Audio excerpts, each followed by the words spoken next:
Yes so इस video में हम डिस्कस करेंगे test number 4 of class +2 CBSE. अब देखने वाली बात यह है कि हमारे पास इस टेस्ट में टोटल 2 पेपर से पेपर 1 एंड पेपर 2। पेपर 1 जो सबसे पहले हम यहां पे डिस्कस करेंगे दैट इज उसमें हमारे पास नंबर ऑफ क्वेश्चंस थे 20 एंड उन 20 क्वेश्चंस को सोल्विंग के लिए हमारे पास थे 45 मिनट्स। तो इट मींस हमें यहां पे इस वीडियो में यह देखना है कि उन 45 मिनट्स में हम ऐसा क्या करें, मींस हम कैसे किस वे में उस क्वेश्चन को सोल्व करें कि हम फाइनल आंसर तक बिल्कुल एग्जैक्टली पहुंच सकें। So very first question is the sum of values of x for which the matrix this is singular। भाई x की सारी वैल्यूज का सम फाइंड करना है। कौन से? यहां बीच में x आ रहा है। कंडीशन क्या गिवन है that is this matrix is singular. भाई सिंगुलैरिटी की कंडीशन क्या होती है? Determinant of this matrix is equal to 0। तो भाई कंडीशन यहां से हम देख लेते हैं। तो डिटर्मिनेंट ऑफ दिस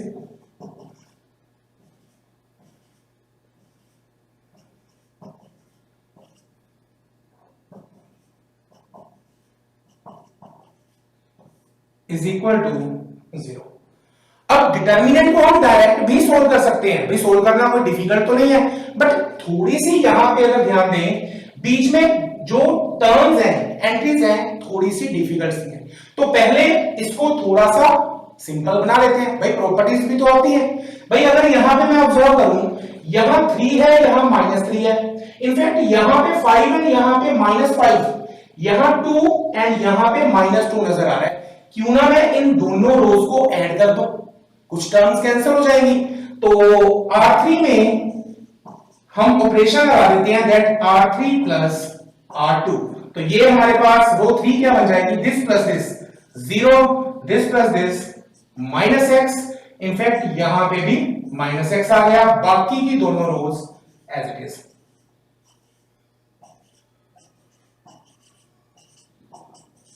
अब ये हमारे पास डिटर्मिनेंट बन गया। इनफैक्ट नजर आ रहा है कि इस थर्ड रो में -x और ये 0, -x तो कॉमन आ रहा है। तो जैसे ही यहां से -x कॉमन निकाला यहां पे रह गया 1। अब ये मैंने इस डिटर्मिनेंट को इवैल्यूएट करना है। भाई एक 0 बन चुकी है, इन दो 1 की हेल्प से क्यों ना मैं एक 0 और क्रिएट कर लूं। तो मैं ऑपरेशन लगा देता हूं this minus this means column 2 change into column 2 minus column 3। तो C2 change into C2 minus C3 that is ये -x तो एज इट इज था ही। यहां पे जब this minus this करा तो 3 minus 3 that is 0, 5 minus x minus 2 3 minus x, यहां पे आ गया 1 minus 1 अगेन 0। बाकी दोनों columns as it is 4 minus x 3 and 0, यहां पे आ गया 3 2 and 1 and this is equal to 0। अब दिख रहा है कि थर्ड रो में 2 जीरोस बन गई। तो जैसे ही थर्ड रो के अलोंग इसको इवैल्यूएट करूंगा तो ये -x एज इट इज। तो 1 into corresponding row and column को हाइड करा, this into this minus this is वो तो 0 हो गया and finally this is equal to 0। यहां से x की value either this is equal to 0, this is equal to 0, this is equal to 0। तो x की वैल्यू मेरे पास आ गई 0, यहां से 4 एंड थर्ड वाले में से 3। बट हमें फाइंड करना था sum of all values of x। तो यहां से सम हमारे पास कितना आ गया? 7। सो करेक्ट ऑप्शन इज ऑप्शन ए।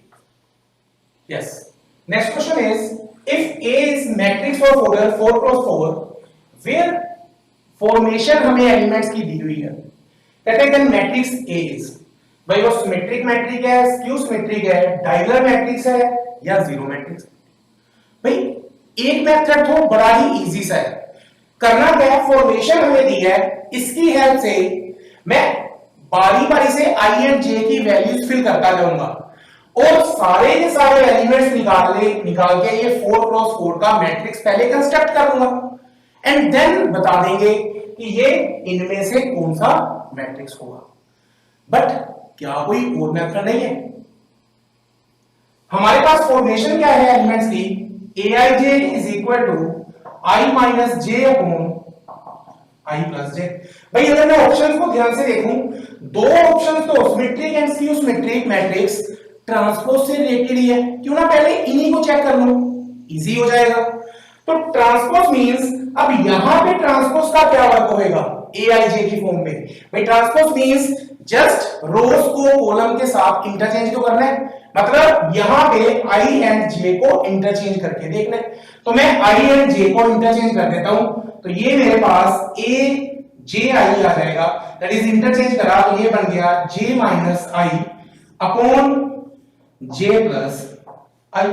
भाई अगर मैं इसको ध्यान से देखूं, न्यूमरेटर में से जैसे ही मैंने माइनस कॉमन निकाला तो ये बन गया minus of i minus j and नीचे as it is i plus j। ये क्या बन गया मेरे पास? भाई माइनस इंटू दिस, और ये बिल्कुल एज इट इज इसके जैसा ही है। तो मेरे पास क्या आ गया? aj is equal to minus of ij and this is nothing but definition of skew symmetric matrix. So correct option is option B. Yes. So next question is value of this determinant is equal to, अब भाई अगर इस determinant को ध्यान से देखें, यहां पर मैं इसको डायरेक्ट इवैल्यूएट कर लूं, मेरे को आंसर मिल जाएगा, बट क्यों ना पहले कुछ प्रॉपर्टीज का यूज कर ले। भाई यहां पे मेरे को बड़े ही नाइस ऑब्जर्वेशन हो रही है, BC है, यहां पे A नहीं है, अगर A होता तो यहां बन जाता ABC, यहां CA है, D नहीं है, ABC बन जाता अगर मैं मल्टीप्लाई कर दूं, और यहां पे C नहीं है, तो ABC बड़े ही इजी वे में क्रिएट हो सकता है। मैं क्या करता हूं, रो 1 को A से मल्टीप्लाई कर देता हूं, तो ये मेरे पास आ गया AB square C square ABC AB plus AC and A से मल्टीप्लाई करा तो A से डिवाइड भी करना है। सेकंड रो को B से मल्टीप्लाई करा तो B C square A square ABC BC plus AB B से डिवाइड भी करा। सिंस थर्ड रो को C से मल्टीप्लाई करा A square B square C ABC AC plus BC, तो C से डिवाइड भी करना है। अगर मैं ध्यान से देखूं, सेकंड कॉलम में से A B C मेरा यहां पे कॉमन निकल रहा है, तो सेकंड कॉलम में से जैसे ही ABC कॉमन निकाला बना 1 1 1, ABC आ गया बाहर और एक ABC पहले का। अब इनफैक्ट अगर थोड़ा सा फर्स्ट कॉलम को ध्यान से देखें, यहां से भी ABC कॉमन निकल रहा है, तो ABC कॉमन निकाला तो यहां पे रह गया मेरे पास BC CA एंड AB और एक ABC यहां पे बाहर, तो ये आ गया AB plus AC BC plus AB and AC plus BC, means third column as it is. अब भाई यहां पे एक और ऑब्जर्वेशन हो गई, अपने आप प्रोसीड होता जाएगा आगे। भाई ऑब्जर्वेशन क्या हो रही है, यहां पे AB प्लस AC, अगर मैं दोनों कॉलम्स को ऐड कर दूं तो यहां पे BC ऐड हो जाएगा, तो बन जाएगा AB plus BC plus CA। In fact यहां ऐड करने पे भी यही बन रहा है और यहां पे ऐड करने के भी AB plus BC plus CA ही बन रहा है। तो ऑपरेशन लगा देते हैं, C3 changes to C3 plus C1। जैसे ही यहां पे ये ऑपरेशन लगाया तो हमारे पास थर्ड कॉलम जो बनेगी that is AB plus BC plus AC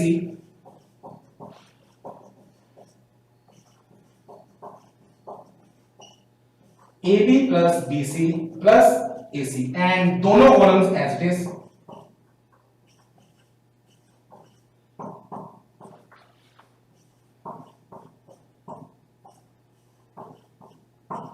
अब यहां पे अगर ध्यान से देखें, थर्ड कॉलम में से एलिमेंट ये कॉमन निकल रहा है, जैसे ही एलिमेंट कॉमन निकला थर्ड कॉलम में 1 1 1 बन जाएगा। एंड इनफैक्ट अब second column and third column क्या बन जाएगा, identical, that means value of this determinant is equal to 0. So correct option is option A. Yes.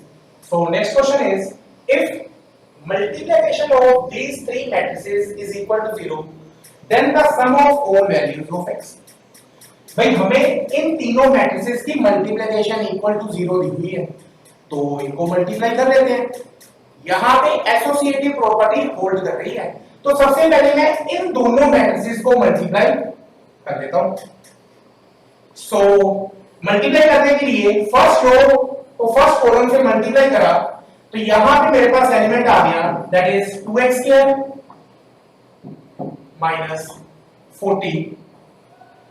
First row second column, तो ये आ गया मेरे पास 4x प्लस 4x एंड साथ में ये हमारे पास जो मैट्रिक्स है is equal to 0. And in fact 4x plus 4x यहां पे तो बन गया ये 8x.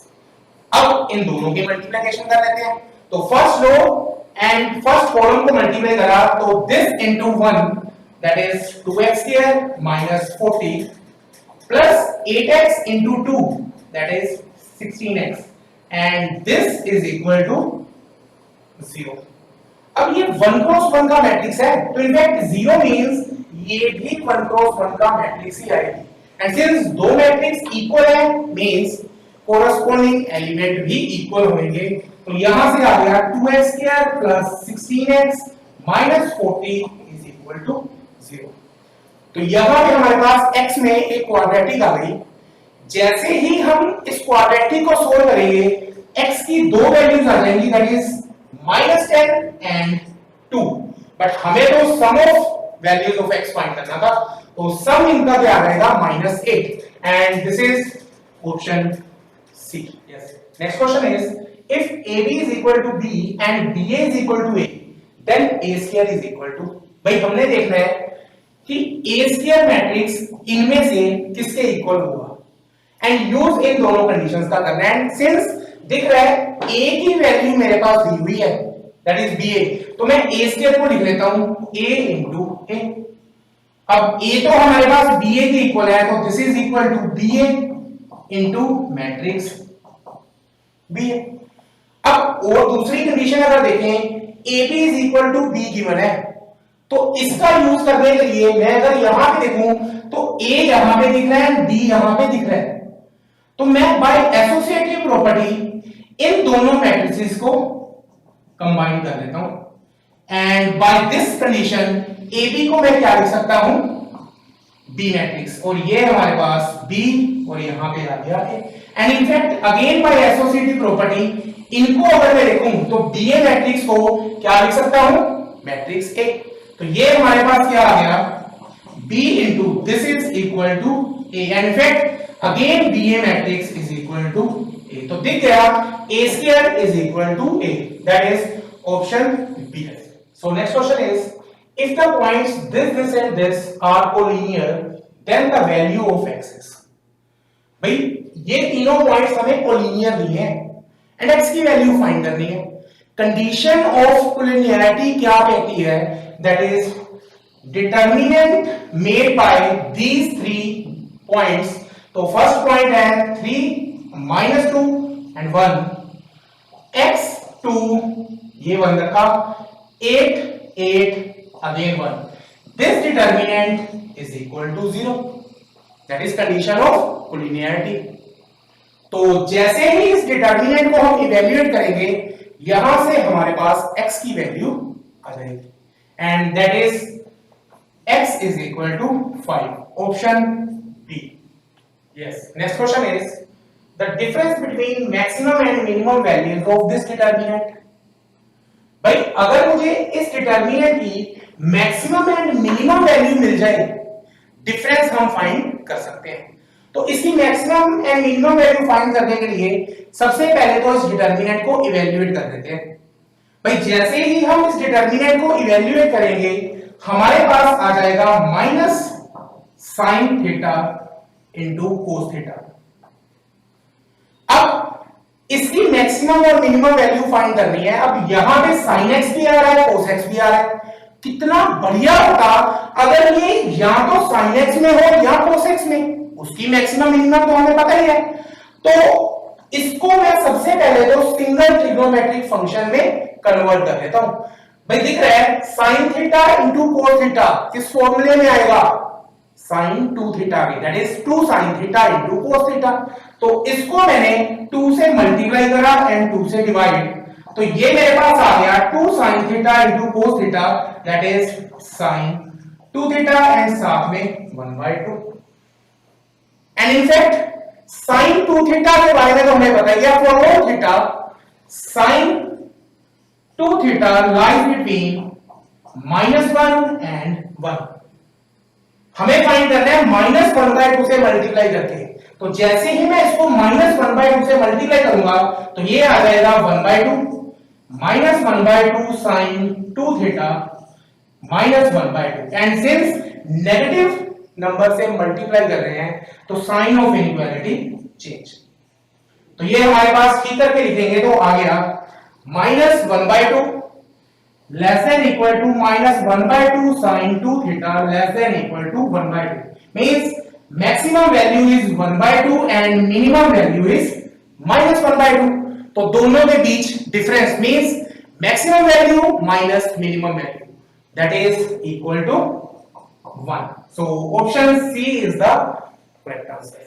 next question is, if A is a matrix of order 3x3 such that formation हमें दी हुई है एलिमेंट्स की, then determinant of adjoint of A is, हमें फाइंड करना है। So determinant of adjoint of A is equal to, भाई किसके इक्वल होगा, determinant of A raise to power n minus 1 का होल स्क्वायर, वेयर n क्या होगा, order of matrix A, this is 3, तो n की वैल्यू 3 है तो n को 3 रखा तो ये बन गया 2 स्क्वायर, दैट इज 4। तो ये आ गया determinant of a raise to power 4।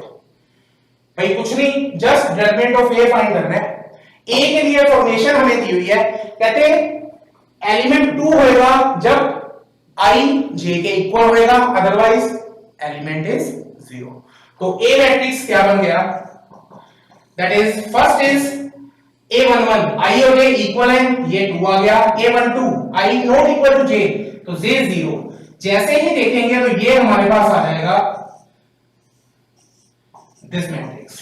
तो यहां से डिटरमिनेंट ऑफ A फाइंड करेंगे एंड डिटरमिनेंट ऑफ A हमारे पास आ जाएगा equal to 8। So this is equal to 8 raise to power 4, but option में आंसर 2 रेज़ टू पावर में है, तो 8 को हम क्या लिख सकते हैं, 2 cube whole raise to power 4 है, so answer will be 2 raise to power 12, which is option D. Yes, next question में मैट्रिक्स A गिवन है and value of x find करनी है सैटिस्फाइंग दिस कंडीशन। तो सबसे पहले मैं कंडीशन को अगर देखूं, कंडीशन में 2 को मैं क्या करता हूं, पहले डिवाइड ही कर देता हूं, क्यों ना इजी बन जाएगी।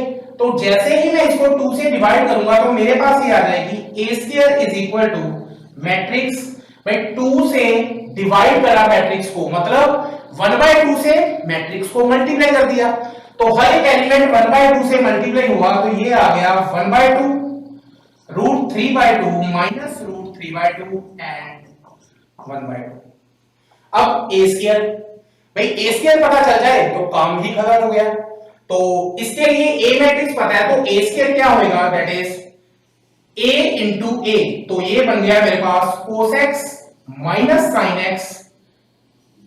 sin x into cos x into this matrix same cos x minus sin x into cos x, and this is equal to matrix 1/2 √3/2 minus √3/2 into 1/2।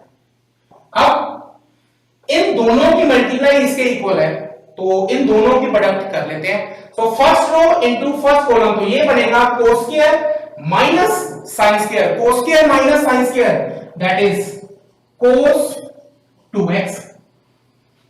First row into second column, ये बनेगा cos x into this minus sin x into cos x plus this into this minus sin x into cos x minus sin x into cos x minus sin x into cos x, that is minus 2 sin x cos x, and this is minus sin 2x. and second row first column ये बन जाएगा sin x into cos x plus cos x into sin x, that is 2 sin x cos x, वो आ जाएगा sin 2x. and second row and second column की multiplication से minus sine square X plus cos square X, that is again cos 2x, and this matrix is equal to this matrix 1/2 root 3/2 minus root 3/2 into 1/2. अब दो matrix equal कब होंगे? जब corresponding elements भी equal होंगे. Means cos 2x is equal to 1/2 minus sin 2x is equal to root 3/2. Means यहां से तो आ गया sin 2x is equal to minus root 3/2. बाकियों से अगर देखें sin 2x is equal to minus root 3/2 वो पहले से पड़ी है, cos 2x is equal to 1/2 वो भी यहां पे कंडीशन लिख चुके हैं. तो यहां से हमें x की वैल्यू फाइंड करनी है. भाई cos 2x is equal to 1/2, अगर मैं यहां से देखूं तो cos x is equal to cos y के रिलेशन मेरे को आता है. रिलेशन हमने क्या पढ़ा हुआ है? cos x is equal to cos y where x is equal to 2n pi plus minus 1 n belongs to an integer. तो इस रिजल्ट का यूज करते हुए मैं यहां पे जनरल सॉल्यूशन निकाल लेता हूं, देन हम x की वैल्यूज फाइंड वहां से कर सकते हैं.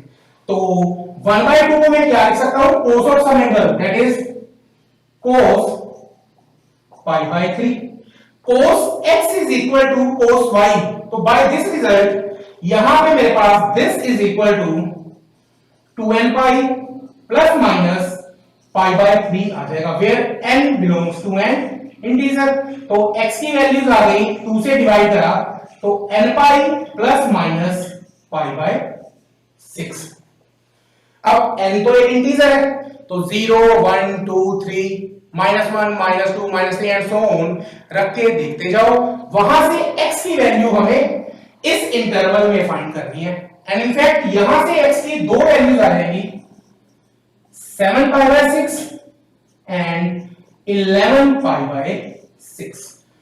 बट क्या दोनों ही एक्सेप्ट होंगी? ऑप्शन में तो दोनों ही दिख रही हैं, बट हमारे पास ये कंडीशन भी तो पड़ी है ना. तो इन दोनों को हम यहां पे पुट करके देख लेंगे कि क्या sin 2x माइनस रूट 3/2 के इक्वल आ रहा है. तो जैसे ही यहां पे देखेंगे 7 pi/6 तो रिजेक्ट हो जाएगी. Answer is 11 pi/6. So that is option C. Yes. Next question is, if x, y, z are all different and this determinant is equal to 0, then the value of this is. अब determinant is equal to 0 ये हमें condition दी है, तो यहां से हम किसी तरह से ये अगर x, y, z की वैल्यू निकाल पाए तो बेनिफिट हो जाएगा. हमारा क्वेश्चन तो सॉल्व है. तो इस डिटरमिनेंट को हम इवैल्यूएट कर लेते हैं. भाई डायरेक्ट दिख रहा है इस डिटरमिनेंट की थर्ड कॉलम हमारे पास 2 के सम में एक्सप्रेस करी हुई है. इट मींस बाय प्रॉपर्टी हम डिटरमिनेंट को as a sum of 2 break कर सकते हैं, but first and second column रहेगी same, that is x y z x square y square z square plus second determinant में भी first and second column as it is.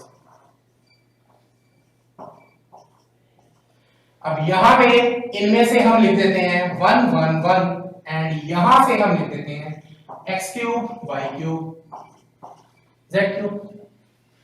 In fact यहां पे direct हमें नजर आ रहा है फर्स्ट में से x कॉमन निकल रहा है, सेकंड रो में से y एंड थर्ड में से z कॉमन निकल रहा है. तो कॉमन निकाला फर्स्ट में से x कॉमन निकाला तो ये आ गया 1x x square, y common निकाला सेकंड रो में से तो 1y y square, third row में से z कॉमन निकाला 1z z स्क्वायर एंड ये साथ में डिटरमिनेंट एज इट इज।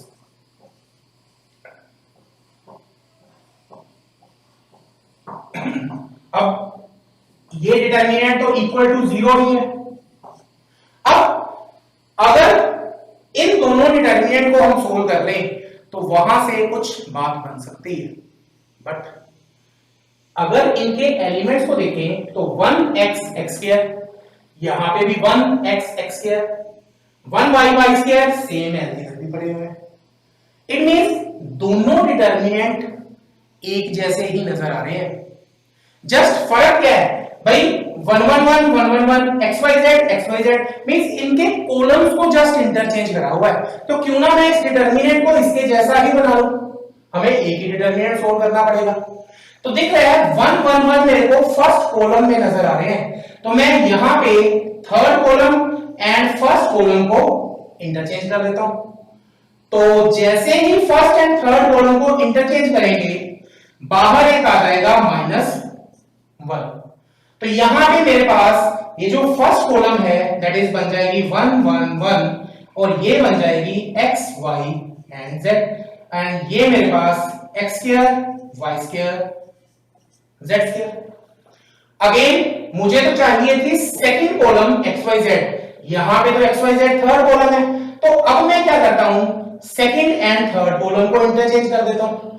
जैसे ही मैं सेकंड एंड थर्ड कॉलम को इंटरचेंज करूंगा तो एक -1 बाहर और आ जाएगा, भाई -1 का इफेक्ट पड़ेगा एंड सेकंड कॉलम मेरी बन जाएगी x y z।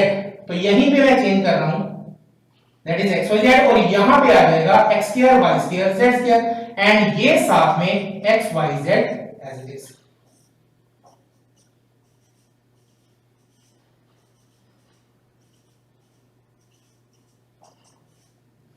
भाई इन दोनों में से ये डिटरमिनेंट तो कॉमन ही आ रहा है, तो दिस इज यहां पे बच गया मेरे पास -1 का स्क्वायर दैट इज 1 प्लस यहां पे रह जाएगा x y z और कॉमन दिस डिटरमिनेंट आ गया that is 1 1 1 x y z x square y square z square and this is equal to 0। अब एक फैक्टर मेरा कॉमन आ गया, भाई दिख रहा है यहां पे 3 1 नजर आ रहे हैं, तो जब भी 3 1 नजर आए हम क्या करते हैं 2 जीरोस बनाने की ट्राई। तो जैसे ही मैं second row minus first row करूंगा तो एक जीरो बनेगी, अब third row minus first row करूंगा तो यहां पे भी जीरो बन जाएगी।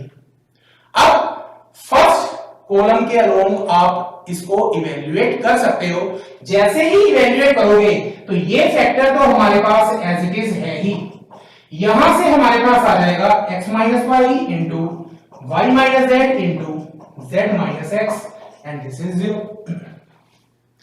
अब इनकी product equal to 0 means either this or is equal to 0। अब साथ में उन्होंने ये भी दिया था कि x y and z are all different, तो मेरे को ये बताओ क्या कभी x माइनस वाई 0 हो सकता है? भाई x एंड y तो डिफरेंट है, ये तो 0 हो ही नहीं सकता, y एंड z भी नहीं हो सकता, in fact z and minus x भी नहीं हो सकता, ऑल आर डिफरेंट। तो यहां से सिर्फ यही इक्वल टू 0 होगा, that means 1 plus x y z is equal to 0। तो एक्स वाई जेड की वैल्यू आ जाएगी -1। तो जैसे ही मैं यहां पे -1 रखूंगा, -1 का क्यूब -1, तो उसमें 13 ऐड करें, answer is 12 and that is option B. Yes, question number 11 में उन्होंने बोला है इस डिटरमिनेंट को इवैल्यूएट करना है एंड देखना है कि किसके इक्वल है। अब डायरेक्ट इवैल्यूएट कर सकते हैं, बट बेटर है कुछ प्रॉपर्टीज का यूज करना, प्रॉपर्टीज होती भी इसी की है। अब सबसे पहले तो अगर मैं ऑप्शंस को ध्यान से देखूं, हर एक ऑप्शन में मेरे को x plus y plus z factor नजर आ ही रहा है, मींस यहां से ये वाला फैक्टर तो कॉमन निकलेगा ही निकलेगा। तो ट्राई करते हैं कि बन भी यही जाए, इजी हो जाएगा। तो मैं x plus y plus z बनाने की ट्राई करता हूं। दिख रहा है यहां पे y है, यहां x है, यहां z है, तीनों को अगर मैं ऐड कर दूं तो x plus y plus z बनेगा। सिमिलरली इन तीनों को ऐड करूं तो भी x plus y plus z बन रहा है। इधर देखते हैं क्या यहां पे भी बन रहा है। भाई यहां पे दो x है, दो y है, दो ही z है, मींस ये twice of x plus y plus z बन जाएगा। तो मींस जैसे ही तीनों रोज को ऐड करेंगे x plus y plus z factor बाहर आ जाएगा। तो मैं यहां पे ऑपरेशन लगा देता हूं, that is r1 changes to r1 plus r2 plus r3। तो ये आ गया हमारे पास twice of x plus y plus z, x plus y plus z and x plus y plus z। बाकी दोनों rows as it is, z plus x, z x, x plus y, y z। अब दिख रहा है first row में से x plus y plus z ये factor तो कॉमन ही आ गया एंड यहां रह गया 2 1। अब भाई करना क्या है, जस्ट ए फैक्टर बाहर आ गया, बाकी के निकालने की ट्राई करते हैं। अगर नहीं दिख रहे तो यहां पे मेरे को 2 1 1 1 1 नजर तो आ रहे हैं ना, तो जीरोस बनाने की ट्राई कर लेते हैं, क्या पता जीरोस बनाते हुए और फैक्टर भी कॉमन आ जाए। तो यहां पे 2 है, मैं क्या करता हूं, यहां पे इस 1 को 2 से मल्टीप्लाई करके अगर यहां इसमें से सब्ट्रैक्ट कर दूं तो 0 बन जाएगा यहां पे। तो ऑपरेशन लगा देते हैं, this minus twice of this means C1 change into C1 minus twice of C3। तो 2 minus 2 that is 0। Z plus x minus 2x ये आ गया z minus x, x plus y minus twice of z that is x plus y minus 2z। अब यहां पे दिख रहा है कि यहां 1 है, यहां पे 1 है, क्यों ना मैं यहां पे भी 0 बना लूं with the help of this one। तो ऑपरेशन लगा देते हैं, this minus this means C2 change into C2 minus C3। तो this minus this that is 0, this minus this z minus x, this minus this तो ये आ गया y minus z। अब C3 as it is 1 x z, और कुछ नहीं करना, ध्यान से गलती ना हो जाए कहीं C3 में भी चेंज कर दो ध्यान से।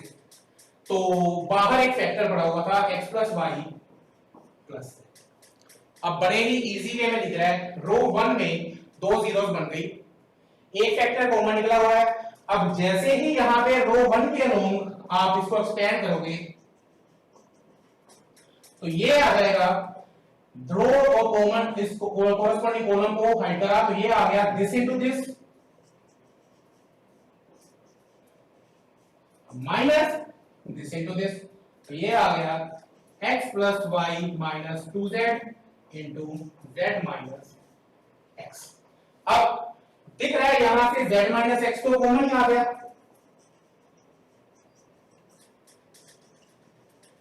अंदर है गया y minus z minus this, तो ये बन गया minus x minus y plus 2z। अब यहां पे अगर देखें y के साथ y कैंसिल हो गया, ये minus z plus 2z that is z, तो ये बन गया यहां से z माइनस x।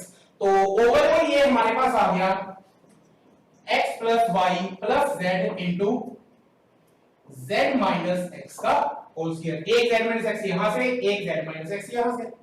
अब ऑप्शन अगर देखें, भाई ये ऑप्शन साथ में मिलती जुलती है, बस यहां पे x माइनस z चाहिए, हमारे पास है z माइनस x, तो है क्या इसमें भाई z माइनस x का होल स्क्वायर। अगर मैं माइनस कॉमन निकाल लूं तो बाहर आएगा -1 का स्क्वायर दैट इज पॉजिटिव 1। तो ये एग्जैक्टली ऑप्शन बी ही है, that means answer is option B. Yes, question number 12 में कहते था inverse of matrix this is, भाई हमें जस्ट मैट्रिक्स का इनवर्स फाइंड करना है, और हमें पता क्या है कि अगर कोई मैट्रिक्स A है तो उसका इनवर्स किसके इक्वल होगा, 1 upon determinant of A into adjoint of A matrix.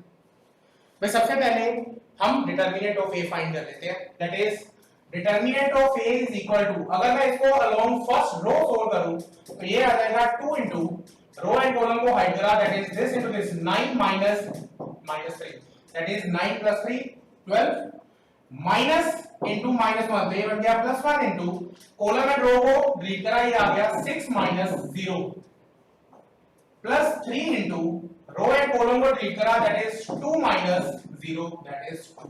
तो यहां से ये आ जाएगा 24 + 6 दैट इज 36।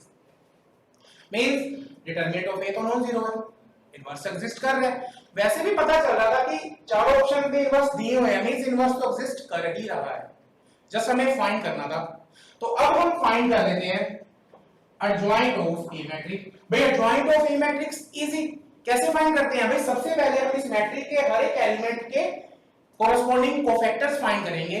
उन कोफैक्टर्स को जैसे ही हम एज ए मैट्रिक्स लिख के उसका ट्रांसपोज करेंगे तो जो मैट्रिक्स हमारे पास आएगा that is adjoint of A matrix. और यहां पे एडजॉइंट ऑफ ए मैट्रिक्स हमारे पास आ जाएगा दैट इज फर्स्ट रो होगी 12 6 -6 -6 6 12 2 - 2 8। तो एडजॉइंट ऑफ ए भी आ गया, डिटरमिनेंट ऑफ ए भी आ गया। जैसे ही हम यहां पे रखेंगे आफ्टर सिंप्लीफिकेशन हमारे पास आंसर मैच कर जाएगा ऑप्शन डी से। यस, सो नेक्स्ट क्वेश्चन में हमारे पास केस स्टडी फर्स्ट है, that is Raju wants to donate a rectangular plot of land for a school in his village. When he was asked to given dimension of the plot, he told that if its length is decreased by 60 meter and breadth is increased by 40 meter, then area will remain same.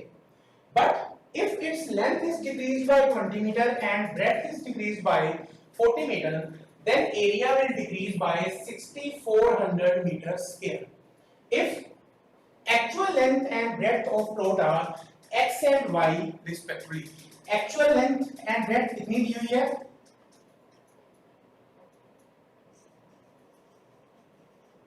x and breadth कितनी है? That is y. अब इसके base पे question है। सो question number 13 पे उन्होंने क्या पूछा है? कहते हैं equation in terms of x and y are। तो हमें यहां पे equations in terms of x एंड y लिखनी है। तो कंडीशंस को रीड करते हैं। अब उन्होंने क्या बोला था कि इसकी एक्चुअल लेंथ जो दी हुई है, जो उसने प्लॉट को जो डोनेट करा है प्लॉट, दैट इज x है एंड ब्रेड्थ उसकी कितनी है y। तो एरिया कितना होएगा x into y metre square, that is the actual area. But dimension Raju ने इस वे में नहीं बताया। उसने क्या बोला? कहते he told that if its length is decreased by 60 meter, length x थी, कहते x minus 60 जब लेंथ ये हो जाएगी and breadth is increased by 40, breadth 40 increase हो जाएगी, then area will remain same। मतलब एरिया इन दोनों से बना हुआ मींस दिस इनटू दिस किसके इक्वल होएगा? एक्चुअल एरिया के, that means x into y के। नेक्स्ट उन्होंने क्या बोला है? But if its length is decreased by 20 meter, means length कितनी हो जाएगी? x minus 20 meter, and breadth is decreased by 40 meter, means breadth हो जाएगी y minus 40 meter। तो area means this into this, ये किसके इक्वल हो जाएगा? That will then area will decrease by 6400 meter square।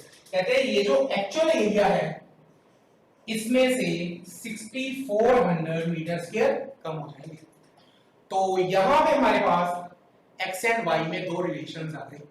अब जैसे ही इसको आप सिंपलीफाई करोगे तो हमारे पास जो सिस्टम ऑफ लीनियर इक्वेशन आएगा that is equal to 2x - 3y is equal to 120 and 2x + y is equal to 360। तो ये हमारे पास सिस्टम ऑफ लीनियर इक्वेशन आ जाएगा and this is option A. Yes, तो क्वेश्चन नंबर 14 में उन्होंने पूछा है which of the following matrix equation is represented by the given information.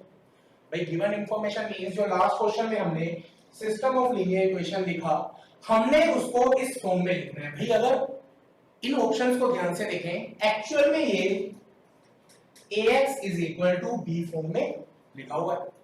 अब a क्या होगा? x एंड y इनके कोफिशिएंट का बना हुआ मैट्रिक्स, तो ये आ जाएगा हमारे पास दैट इज 2 - 3 2 1 X होएगा matrix of variables and B matrix होएगा एंट्रीज आएंगी 120 एंड 360। तो ये हमारे पास ax is equal to B की फॉर्म में लिख दिया। एंड देखिए अगर ऑप्शन जो इनसे मैच कर रही है that is option C is the right answer. Yes, so question number 15 में उन्होंने पूछा है the value of x is. अब x की वैल्यू फाइंड करनी है एंड हमने अपने सिस्टम ऑफ लीनियर इक्वेशन को ax is equal to b की फॉर्म में लिख लिया। भाई x अगर ध्यान से देखें तो x आएगा, ये जो हमारे पास ax is equal to b form लिखी हुई है इसमें इस मैट्रिक्स में x आ रहा है। दैट मींस हमें अगर ये x मैट्रिक्स पता चल गया तो x की वैल्यू फाइंड हो सकती है। अब x की वैल्यू फाइंड करने के लिए अगर यहां से a यहां पे मैट्रिक हट जाए तो बेनिफिट हो जाएगा। भाई a को हटाने के लिए क्या करेंगे, a इनवर्स से प्री मल्टीप्लाई, बट इनवर्स तो एग्जिस्ट तभी करेगा जब मैट्रिक्स a का डिटरमिनेंट नॉन जीरो होगा। तो मैट्रिक्स a का अगर डिटरमिनेंट देखें तो डिटरमिनेंट हमारे पास क्या आएगा, that is 2 minus 6, that is 2 + 6 is 8 and that is non-zero, means a inverse exist कर रहा है। तो pre multiply by a inverse, तो ये आ गया a inverse into ax is equal to a inverse into b। अब एसोसिएटिव प्रॉपर्टी का यूज करते हुए मैं इन दोनों को कंबाइन कर देता हूं। ये आ गया मेरे पास identity into x matrix that is equal to x and this is equal to a inverse b। अब बात रह गई सिर्फ a इनवर्स मैट्रिक्स फाइंड करने की। a इनवर्स हमें पता है किसके इक्वल होगा, that will be equal to 1 upon determinant of a into adjoint of a matrix.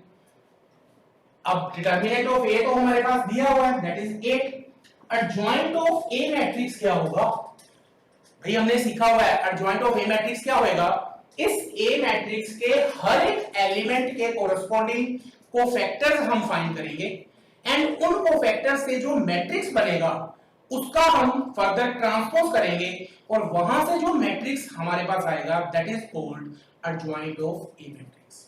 और जैसे ही हम एडजॉइंट ऑफ ए फाइंड करेंगे वो हमारे पास क्या आ जाएगा, दैट इज इक्वल टू 1 3 -2 2। तो a इनवर्स भी हमें पता है, तो x matrix this is xy a inverse आ जाएगा 1/8 into 1 3 -2 2 एंड b मैट्रिक्स हमारे पास दिया हुआ है 120 into 360। जैसे ही इन दोनों मैट्रिक्स को हम प्रोडक्ट करेंगे, अब जो मैट्रिक्स ऑब्टेन होएगा उसको 1/8 से मल्टीप्लाई करना है, तो हमारे पास मैट्रिक्स आ जाएगा दैट इज 150 और सेकंड एलिमेंट आएगा 60।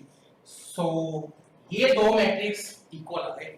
अब अगर ये दोनों मैट्रिक्स इक्वल है तो बाय कंपेयरिंग हमारे पास x की वैल्यू आ जाएगी 150 एंड y की वैल्यू आ जाएगी 60। एंड सिंस हमें x की वैल्यू ही फाइंड करनी थी वो आ गई हमारे पास 150, that means option B is the right answer. Yes, so question number 16 is the area of rectangular field is. भाई हमें गिवन क्या है, एक्चुअल लेंथ x मीटर है, एक्चुअल ब्रेड्थ उसकी y मीटर है, तो एरिया ऑफ रेक्टेंगुलर फील्ड क्या होगा, that will be equal to x into y metre square. अब x और y की वैल्यू फाइंड करनी है और वो हम लास्ट क्वेश्चन में कर चुके हैं। x की value 150 metre and y is 60 metre. तो एरिया किसके इक्वल होएगा, दैट इज 150 into 60 दैट इज 9000 metre square and option D is correct answer. So next हमारे पास केस स्टडी सेकंड है। स्टेटमेंट कुछ इस तरह से कहते हैं mixture is to be made of 3 chemical compounds A, B and C. The 3 compounds A, B and C contains element sodium, magnesium and iron as shown below. अब chart उन्होंने दे रखा है। अब चार्ट में उन्होंने ग्राम्स पर केजी ऑफ एलिमेंट्स दिए हैं, मतलब जो कंपाउंड है उसमें अगर 1 केजी ऑफ कंपाउंड A है तो उसमें 20 ग्राम ऑफ सोडियम है, 20 gram of magnesium and 50 gram of iron and so on, बाकियों का भी इसी तरह से।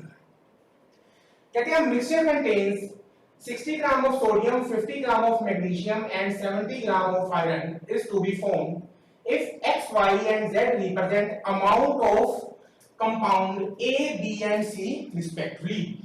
A, B and C जो है इनकी अमाउंट दे रखी है X kg, Y kg, Z kg. Then अब उसके बेस पे क्वेश्चन है the system of linear equation representing the above situation. मतलब यहां से हमें एक system of linear equation drive करना है. चलो करते हैं, इजी सा है. तो सबसे पहले तो उन्होंने ये बोला है कि अगर कंपाउंड में जो मिक्सचर में कंपाउंड ए है 1 केजी में 20 ग्राम ऑफ सोडियम है, तो x केजी में कितने ग्राम ऑफ सोडियम होगा, दैट इज 20 इंटू एक्स. तो यहां से आ गया 20x. बी कंपाउंड में पर केजी 30 है, तो y केजी में कितना आएगा 30y. एंड सिमिलरली सी में होगा, अगर 1 केजी में 40 ग्राम है तो z केजी में कितना होएगा 40z. एंड टोटल उन्होंने कितना बोला है, टोटल सोडियम उन्होंने हमें कितना बताया हुआ है, दैट इज 60 ग्राम. तो this will be equal to 60. Similarly next उन्होंने बताया कि 50 ग्राम ऑफ मैग्नीशियम है, तो मैग्नीशियम पे चलते हैं. अगर पर केजी कंपाउंड ए में 20 ग्राम मैग्नीशियम है तो x में कितना होगा 20x so on plus 20y plus 20z is equal to 50. तो ये आ गया 20x plus 20y plus 20z is equal to 50. Similarly हमारे पास 70 ग्राम ऑफ आयरन है, तो आयरन की बात करें पर केजी ए में अगर आयरन 50 ग्राम है तो x में कितना आएगा 50x. एंड ये बन जाएगी 50x plus 10y plus 10z is equal to 70. That is 50x plus 10y plus 10z is equal to 70. So this is the system of linear equation. Match कर लेते हैं. अगर हम ऑप्शंस को ध्यान से देखें तो हमारे पास ऑप्शन डी यहां पे मैच हो रही है, that is the correct answer. So question number 18 में उन्होंने पूछा है if A is this matrix then inverse. Just inverse find करना है और हमें पता है मैट्रिक्स A का इनवर्स किसके इक्वल होगा, that is equal to 1 upon determinant of A into adjoint of A matrix. अब सबसे पहले तो डिटरमिनेंट ऑफ A फाइंड कर लेते हैं. भाई डिटरमिनेंट ऑफ A फाइंड करा, एक्सपेंड कर देते हैं इसको along first row, that is 20 into row and column को हाइड करा तो ये आ जाएगा this into this 200 minus 200 that is 0 minus 30 into column and row को हाइड करा, ये आ जाएगा 200 minus 1000 that is minus 800 plus 40 into row and column को हाइड करा तो ये आ गया 200 minus 1000 that is again minus 800. तो जैसे ही इसको सिंपलीफाई करेंगे ये आ जाएगा माइनस 8000. इनवर्स तो एग्जिस्ट कर रहा है, वैसे भी पता है ऑप्शन में इनवर्स दिए हुए हैं, दैट मींस इनवर्स तो एग्जिस्ट करना ही था. अब एडजॉइंट ऑफ ए हमें फाइंड करना है. एडजॉइंट ऑफ ए हमें पता है किसके इक्वल होगा, दैट इज इन सारे एलिमेंट्स के हम फाइंड करेंगे कोफैक्टर्स. एंड कोफैक्टर्स का जो मैट्रिक्स बनेगा उसका ट्रांसपोज करने पे जो हमें मैट्रिक्स ऑब्टेन होएगा दैट इज कॉल्ड एडजॉइंट. तो यहां से जैसे ही हम एडजॉइंट ऑफ ए फाइंड करेंगे तो वो हमारे पास आ जाएगा मैट्रिक्स. फर्स्ट रो होगी 0 100 minus 200, second row that is 800 minus 1800 and 400, third row आ जाएगी माइनस 800 1300 एंड माइनस 2. तो एडजॉइंट ऑफ ए भी आ गया, डिटरमिनेंट ऑफ ए भी आ गया. तो ए इनवर्स क्या होएगा 1 upon minus 8000 into that matrix. तो ये आ गया 0 100 माइनस 200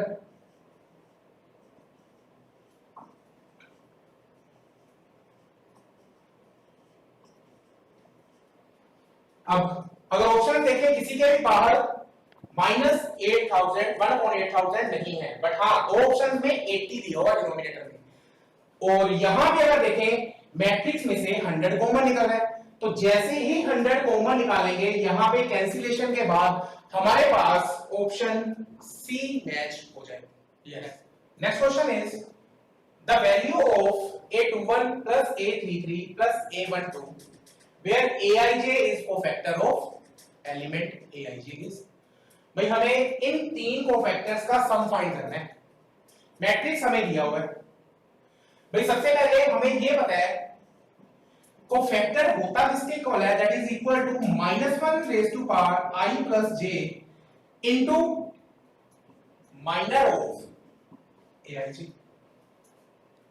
तो सबसे पहले हम फाइंड करते हैं a21 किसके इक्वल होगा, that is -1 raise to power 3 plus 2 plus 1 that is 3 into minor क्या होगा, that is minor of element a21 element है दैट इज 20, तो माइनर होएगा इसके अलोंग रो एंड कॉलम को डिलीट करा, बाकी के जो एलिमेंट बने 30 40 10 10 इनको एज ए डिटरमिनेंट। तो ये हमारे पास आ जाएगा 300 माइनस 400 दैट इज -100 इनटू एक माइनस यहां से आ गया तो ये बन गया 100, तो a21 यहां से आ गया 100। सिमिलरली a33 फाइंड करेंगे, a12 फाइंड करेंगे एंड देन उनका जैसे ही सम फाइंड करेंगे सम हमारे पास आ जाएगा 700 and that is option C. Yes, question number 20 is the value of x y z respectively is. हमें x y z की वैल्यू फाइंड करनी है। इनफैक्ट हम इस केस स्टडी में क्वेश्चन नंबर 17 में सिस्टम ऑफ लीनियर इक्वेशन तो फाइंड कर ही चुके हैं, तो इसको मैं ax is equal to b की फॉर्म में लिख लेता हूं, इन विच a यहां पे क्या होगा, मैट्रिक्स ऑफ एलिमेंट, तो a आ गया यहां पे दैट इज 20 30 40 मतलब इन x y z के कोफिशिएंट का मैट्रिक्स 20 20 20 50 10 10 x मैट्रिक्स होएगा that is matrix of variables xyz and b होगा दैट इज 60 50 एंड 70 से बना हुआ मैट्रिक्स। अब यहां पे हमें xyz की वैल्यू निकालनी है, मींस मुझे x मैट्रिक्स चाहिए, तो x फाइंड करने के लिए a को हटाना पड़ेगा। मींस सबसे पहले तो अगर a को हटाना है तो क्या करें, a इनवर्स से प्री मल्टीप्लाई, बट इस A मैट्रिक्स का इनवर्स एग्जिस्ट भी तो करना चाहिए। अब A मैट्रिक्स मेरे पास ये है एंड इनफैक्ट हम क्वेश्चन नंबर 18 में अगर आपने ध्यान दिया हो इसी मैट्रिक्स का इनवर्स फाइंड कर चुके हैं, ये यहां लिखा हुआ है, तो इनवर्स तो एग्जिस्ट कर रहा है, तो pre multiply by A inverse. तो बाय यूजिंग एसोसिएटिव प्रॉपर्टी मैं इन दोनों को कंबाइन कर देता हूं, दैट इज ये बन जाएगा identity matrix, identity into x that is x is equal to a inverse b आ गया। अब a इनवर्स मैट्रिक्स हमें पता है, b मैट्रिक्स वो भी हमें पता है, तो यहां पे जैसे ही a inverse into b matrix की प्रोडक्ट करेंगे तो ये जो x मैट्रिक्स है that is x y z ये इक्वल आ जाएगा मैट्रिक्स एलिमेंट इसमें होंगे दैट इज 9/8 7/4 एंड 3/8। तो यहां से हमें comparing these two matrices x की वैल्यू आ गई 9/8, y आ गया 7/4 एंड z आ गया 3/8 and this is option B. So question number 21 से स्टार्ट हो रहा है, दैट इज क्वेश्चन क्या है, कहते हैं write the sum of all element of matrix x satisfying this condition. भाई अगर हमें x मैट्रिक्स मिल जाए तो हम उसके सारे के सारे एलिमेंट्स का सम फाइंड कर सकते हैं, बट अगर इस कंडीशन को थोड़ा सा ध्यान से देखें तो इस मैट्रिक्स का ऑर्डर है 2 क्रॉस 2। इनफैक्ट इस मैट्रिक्स का जो इन दोनों की प्रोडक्ट से मिला है उसका ऑर्डर भी 2 क्रॉस 2 ही है, तो यहां से ऑब्जर्व हो जाएगा कि x मैट्रिक्स का ऑर्डर भी कितना होना चाहिए, 2 क्रॉस 2। सो मान लेते हैं let matrix x will be a b c d. So condition मेरे पास क्या आ गई, that is 5 4 1 1 a b c d is equal to जो प्रोडक्ट से मैट्रिक्स बना दैट इज 1 2 1। अब भाई इन दोनों की प्रोडक्ट ये मैट्रिक्स बन रही है तो इनकी प्रोडक्ट सिंपलीफाई कर देते हैं। तो यहां पे मेरे पास फर्स्ट रो और यहां से उठाएंगे फर्स्ट कॉलम, तो ये आ गया 5a plus 4c। Similarly first row second column, तो ये आ गया 5b plus 4d। And similarly second row first column, ये आ गया a प्लस c और यहां पे आ जाएगा b plus d। And this matrix is equal to 1 2 1। भाई अब दो मैट्रिक्स इक्वल कब होंगे, जब कोरेस्पोंडिंग एलिमेंट्स भी इक्वल होंगे। सो यहां से मेरे पास क्या कंडीशंस आ गई, 5a plus 4c is equal to 1, 5b plus 4d is equal to -2 and similarly यहां से a plus c इक्वल आ जाएगा 1k and b plus d equal होगा 3। और अगर आपने ध्यान से देखा हो a एंड c में दो मेरे पास इक्वेशंस बन रही है, यहां से जैसे ही इन दोनों को साइमल्टेनियसली सोल्व करेंगे a एंड c की वैल्यू मिल जाएगी एंड सिमिलरली इन दोनों को सोल्व करने पे हमें b एंड d की वैल्यू भी मिल जाएगी। तो a b c d की वैल्यू जैसे ही हमें मिल गई इट मींस हमें मैट्रिक्स मिल गया, तो हम इनके हर एक एलिमेंट का सम लिख सकते हैं। एक्चुअल में हमें a plus b plus c plus d ही तो फाइंड करना था। सो जैसे ही हम सम फाइंड करेंगे आंसर हमारे पास आ जाएगा 4। यस, सो नेक्स्ट क्वेश्चन है हमारे पास, कहते हैं लेट मैट्रिक्स A गिवन है, if the sum of element of first column of A raised to power 30 is m, then write the value of m by 16। Means हमें just A raised to power 30 find करना है and then first column के elements का सम। तो a raised to power 30 find करने के लिए सबसे पहले हम फाइंड करते हैं a स्क्वायर। भाई a स्क्वायर फाइंड करना कितना मुश्किल है, मैट्रिक्स A गिवन है तो a स्क्वायर को हम लिख सकते हैं a into a। जैसे ही आप a मैट्रिक्स को a के साथ मल्टीप्लाई करेंगे तो हमारे पास मैट्रिक्स कुछ इस तरह का आ जाएगा।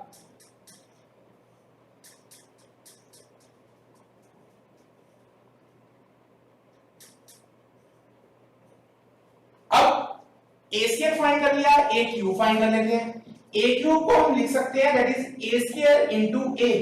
फाइंड करेंगे तो मैट्रिक्स हमारे पास आ जाएगा 1 0 0 3 1 0 6 3 and 1। सिमिलरली a4 फाइंड करते हैं, a4 हमारे पास क्या आ जाएगा 1 0 0 4 1 0, ये आ जाएगा 10 4 1। बट अगर हम थोड़ा ध्यान दें, भाई a raised to power 4 find करा है, एक मेथड तो ये है कि a raised to power 8 find करो, then a raised to power 8 into a raised to power 8, a raised to power 16, इस तरह से a raised to power 30 तक हम पहुंच सकते हैं। बट क्या पता इनमें कोई हमें ऐसी ऑब्जर्वेशन हो जाए कि हम direct a raised to power 30 ही लिख पाए। देखें, अगर ध्यान से देखें तो ये तीन एलिमेंट तो हमेशा ही मैट्रिसेस में क्या रह रहे हैं, 0। तो it means a raised to power 30 में ये तीन एलिमेंट तो हमेशा ही 0 रहेंगे। एंड इनफैक्ट अगर मैं डायगोनल एलिमेंट की बात करूं वो भी हमेशा 1 1 1 ही रह रहे हैं, तो इट मींस ये एलिमेंट भी 1 है। अब बाकी के तीन एलिमेंट्स को आइडेंटिफाई करना है। अगर मैं यहां पे देखूं, मैंने फाइंड करा था a स्क्वायर, वहां पे इधर भी 2 आ गया, इधर भी 2 आ गया। इनफैक्ट a में इधर 1 1 है। a क्यूब फाइंड करा, इधर भी 3 है, इधर भी 3 है। a raised to power 4 find करा, यहां और यहां दोनों जगह पे क्या है 4, तो a raised to power 30 में यहां क्या आएगा 30 एंड इधर भी क्या आएगा 30। अब बचा ये एक एलिमेंट, अगर ये भी ऑब्जर्व हो जाए तो काम बन गया, क्वेश्चन ही खत्म। तो अगर a फाइंड करा था जो हमें गिवन था वहां पे था 1, a स्क्वायर में क्या आ गया 3, a क्यूब में आ गया 6, क्या कोई रिलेशन दिख रहा है? मुझे तो बड़ा नाइस रिलेशन दिख रहा है भाई। a में था 1, मतलब a की पावर 1 थी तो यहां पे था 1। अगर a की पावर 2 मैंने फाइंड करी तो यहां पे आ गया 3 को मैं क्या लिख सकता हूं? 1 प्लस 2। अगर यहां पे 3 था a रेज़ टू पावर 3 तो यहां पे आ गया 6 को क्या लिख सकता हूं? 1 प्लस 2 प्लस 3। यहां अगर मैंने a raise to power 4 find करा तो यहां पे क्या आ गया?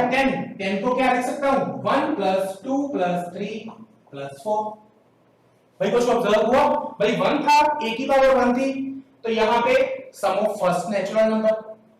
a रेज़ टू पावर 2 था तो यहां पे आ गया sum of first 2 natural number. a raise to power 3 find करा तो sum of first 3 natural number. a raise to power 4 था, sum of first 4 natural number. तो मेरे को ये बता दो, अगर मैं a raise to power 30 find करूं तो यहां पे एलिमेंट क्या आएगा? That is sum of first 30 natural number. तो sum of first 30 natural number हमें फाइंड करना है। भाई हमें तो पता ही है, जस्ट फॉर्मूला में पढ़ा हुआ है, sum of first n natural number किसके इक्वल होएगा? n into n plus 1 by 2। अब जैसे ही यहां पे n की वैल्यू 30 रखोगे तो यहां पे हमारे पास आ जाएगा 32 के साथ कैंसिल हुआ 15 into 31, तो ये हमारे पास आ जाएगा 465। अब m क्या था? That is sum of first element of first column.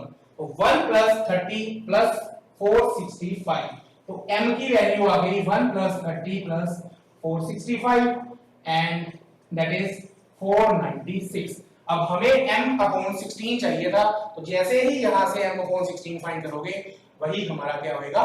Final answer. Yes.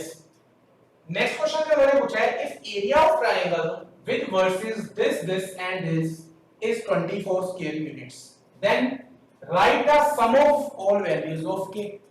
भाई कंडीशन क्या गिवन है? That is area of triangle जो इन तीनों वर्सेस से बन रहा है उसका एरिया कितना है? 24। तो एरिया हमें गिवन है दैट इज इक्वल टू 24। भाई अब वर्सेस गिवन है, एरिया फाइंड कैसे कर सकते हैं? भाई डिटरमिनेंट की हेल्प से हमें बड़े ही इजी वे में फाइंड करना आता है। That is equal to determinant of, अब एलिमेंट्स आएंगे दैट इज इसके कॉरस्पॉन्डिंग 1 3 1, 4 -2 के कॉरस्पॉन्डिंग 4 -2 1 एंड -2 k के कॉरस्पॉन्डिंग 1। इस डिटरमिनेंट का mod into half, this is area of triangle and this is equal to 24। अब इस डिटरमिनेंट को हमें सोल्व करना है। जैसे ही इस डिटरमिनेंट को सोल्व करोगे, इस डिटरमिनेंट की वैल्यू आफ्टर इवैल्यूएटिंग हमारे पास आ जाएगी 3k minus 24 एंड सिंस इसका मोड है और बाहर क्या है 1/2, तो ये हमारे पास क्या आ जाएगी? Mod of 3k minus 1 minus 24 is equal to, ये इधर मल्टीप्लाई होके बन गया 48।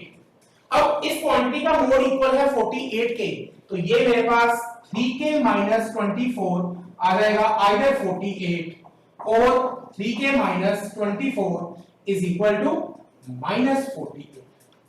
अब भाई जैसे ही इन दोनों की सॉल्विंग करेंगे तो यहां से k की दोनों वैल्यूज आ जाएंगी दैट इज 24 एंड -8 एंड हमें फाइंड करना था इन वैल्यूज का sum. So answer turns out to be 16। Yes. Next question is, let A be any matrix of order n cross n with determinant and determinant of A given है, then write the value of x। भाई हमें ये दो condition की values की help से हमें n की वैल्यू फाइंड करनी है। अब डिटरमिनेंट ऑफ A हमें पता है कि determinant of A this will be equal to determinant of A raised to power n minus 1 का होल स्क्वायर। भाई इसी रिजल्ट में n भी आ रहा है, n क्या होएगा? Order of matrix A। तो यहां से ये हमें अगर 16 गिवन है and determinant of A given है 2, तो ये बन जाएगा 2 raise to power n minus 1 का होल स्क्वायर। इनफैक्ट 16 को मैं लिख सकता हूं 2 रेज टू पावर 4। भाई 2 रेज टू पावर 4 इक्वल है 2 रेज टू पावर दिस के, तो since this is equal to this, तो यहां से हमें क्या पता चलता है 4 इक्वल होगा n माइनस 1 के होल स्क्वायर से। इनफैक्ट यहां से हमारे पास n में कंडीशन आ जाएगी n minus 1 either equal to 2 और n minus 1 either equal to minus 1। तो यहां से n की वैल्यू आ गई 3 एंड यहां से n की वैल्यू आ रही है माइनस 1 एंड n क्या था, that is order of matrix है, तो क्या वो नेगेटिव हो सकता है? बिल्कुल भी नहीं, तो ये तो रिजेक्ट ही हो गई। So final answer is 3। Yes, next question is if this determinant is equal to this then write the value of k square plus b। Means ultimately हमें इस डिटरमिनेंट को इवैल्यूएट करना है, वहां से k एंड p की value find करके इसकी वैल्यू हम फाइंड कर सकते हैं। तो डिटरमिनेंट को ऑब्जर्व करते हैं। भाई डायरेक्ट करने की अगर ट्राई करें तो काफी खराब सा डिटरमिनेंट है, काफी खराब सी टर्म्स आ रही हैं, तो प्रॉपर्टीज का यूज करते हैं। क्या हमें यहां पे कुछ ऑब्जर्वेशन हो रही है? भाई अगर यहां पे एलिमेंट्स को ध्यान से देखूं तो ए बी सी समथिंग इसी टाइप के एलिमेंट्स यहां पे नजर आ रहे हैं। अगर यहां पे मैं देखूं ए, इधर भी ए नजर आ रहा है माइनस ए, इधर minus B, B plus B, C minus C plus C, means एक प्लस और माइनस से साथ कैंसिल हो रहे हैं और एक प्लस में टर्म बच रही है। मींस इन तीनों का sum a plus B plus C बढ़ेगा। आगे भी ऑब्जर्व करें, भाई यहां पे a माइनस ए कट गया, प्लस ए पड़ा है, b plus B, 2b minus B plus B, minus C plus C cut गया, प्लस सी, ये भी sum a plus B plus C बन रहा है एंड इनफैक्ट यहां पे भी बन जाएगा। तो ऑपरेशन लगा देते हैं, रो 1 प्लस 2 प्लस 3, तो r1 changes to r1 plus r2 plus r3। तो ये हमारे पास क्या आएगा determinant, that is a plus B plus C, a plus B plus C. यहां पे अगर देखिए a के साथ a कैंसिल, ये बनेगा minus a, minus B plus B cancel, minus B, minus C minus C, minus 2c minus 2c plus C minus C, तो ये बन जाएगा minus of a plus B plus C. बाकी दोनों rows as it is, b minus C plus a,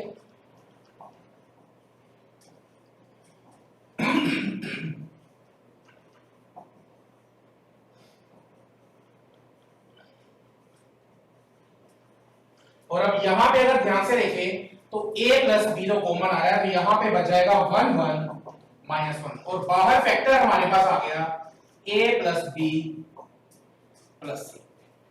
अब भाई simple सी बात है, 3 1 यहां पे नजर आ रहे हैं, इनफैक्ट एक माइनस 1 है, तो क्यों ना इसको यूज करके हम जीरोस क्रिएट कर ले, इजी हो जाएगा डिटरमिनेंट।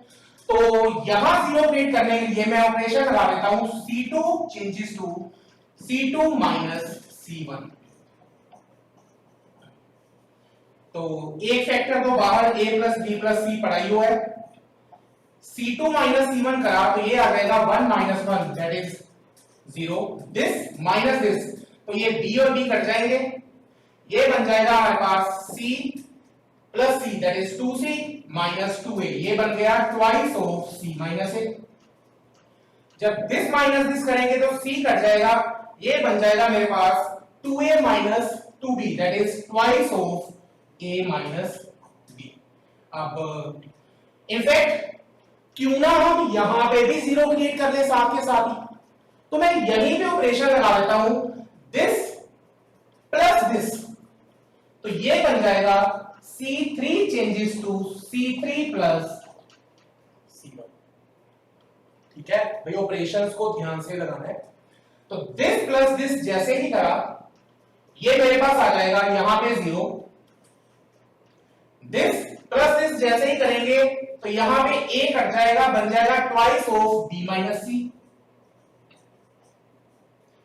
दिस प्लस दिस करा तो यहां से कट जाएगा b, ये बन जाएगा twice of c minus a and in fact first column as it is.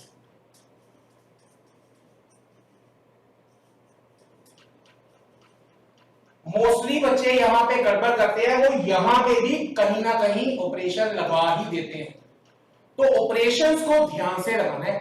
देखो मैंने ऑपरेशन बड़े ही सोच के लगाया है, दिस माइनस दिस करा, अब इसमें चेंज हो गया तो आप इसमें से ये सब्ट्रैक्ट नहीं कर सकते। मैंने दूसरा ऑपरेशन क्या लगाया है, C3 प्लस C1 मतलब C3 प्लस C1, क्योंकि C1 अभी भी वही पड़ी हुई है। तो सोच समझ के अब ये डिटर्मिनेंट आ गया। इनफैक्ट अगर देखें सेकंड कॉलम में से 2 बाहर निकल रहा है एंड थर्ड कॉलम में से भी एक 2 बाहर निकल रहा है, तो यहां पे बाहर आ जाएगा इनटू 4। अब 2 जीरो में जैसे ही फर्स्ट रो के अलोंग इवैल्यूएट करोगे तो ये हमारे पास आ जाएगा, दैट इज ये तो बाहर पड़ा ही हुआ है 4 into a plus b plus c, इसको इवैल्यूएट करने के बाद आ जाएगा a square plus b square plus c square minus ab minus bc minus c। बेटा कुछ स्टूडेंट कहेंगे कि ये तो इसके जैसा बना ही नहीं। भैया आपने रिजल्ट पढ़ा हुआ है a प्लस b प्लस c into A square plus B square plus C square minus A B minus B C minus C A, ये किसके इक्वल होगा? 9th क्लास में हमने रिजल्ट पढ़ा था। This is equal to a cube plus b cube plus c cube minus 3a। तो अगर इन दोनों को कंपेयर करें तो यहां से k की वैल्यू आ गई 4 एंड p की वैल्यू आ गई बाय कंपेयरिंग -3। अब यहां से आप k स्क्वायर प्लस p की वैल्यू फाइंड कर सकते हैं। तो ये आ जाएगी 16 minus 3 that is 30। Yes, so कहते हैं for matrix A if this condition holds then right the value of mod of 153 into p। अब p क्या है? कहते हैं p is the sum of all elements of A inverse. भाई इस matrix के इनवर्स के हर एक एलिमेंट का अगर हम सम फाइंड करें तो वो p के इक्वल है। इसकी वैल्यू फाइंड करनी है तो पहले हम p फाइंड कर लेते हैं, जिसके लिए पहले इस मैट्रिक्स का इनवर्स फाइंड करना पड़ेगा। अब एक मेथड तो ये है कि आप डायरेक्ट इस मैट्रिक्स का इनवर्स फाइंड करें, बट इस कंडीशन का यूज करके हम कैसे इनवर्स फाइंड कर सकते हैं? भाई कंडीशन मेरे पास गिवन है a cube minus 7a square minus 13a plus 153 into identity is equal to 0 matrix. भाई हमें डेफिनेशन क्या पता है इनवर्स की, कि अगर a इंटू दैट मैट्रिक्स इक्वल आ जाए आइडेंटिटी के, then this is the inverse of matrix A। तो मैं इस कंडीशन को